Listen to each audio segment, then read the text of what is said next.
people say, oh, Britain's got a moat around it, and so it should be easy to maintain the borders. And that's true to an extent, but it's also a bit of a burden, because what that means is, like, if you're a landlocked country, you can literally build a wall along your border, like what America's trying to do. You can literally stand at the border, there's somebody a few yards away, and you can say, no, you can't come in, turn around and walk the other way.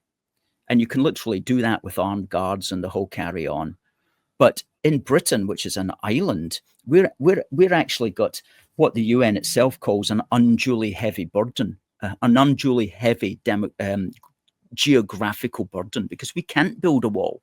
So if somebody rocks up at Dover, climbs off a dinghy, we reasonably cannot turn the dinghy around and push them out to sea again. I know lots of us would like to do that, but reasonably we can't do that. But if we could stand at a border wall and reasonably say, no, walk that way, because we know the person's just going to walk back to wherever they came from.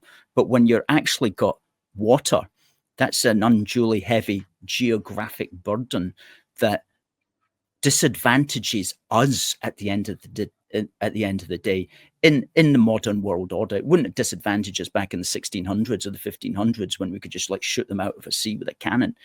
But I mean, these days it does disadvantage us because we literally can't push them back out to sea. So we are obliged to take them in.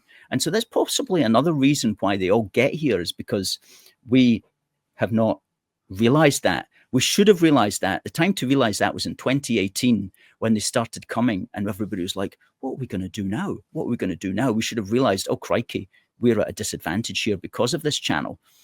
So what this means is we're going to have to withdraw right now from the UN Refugee Convention and just criminalize this crossing, just criminalize this method of entry, and say anybody who does this method of entry will get straight put in our prison for several years.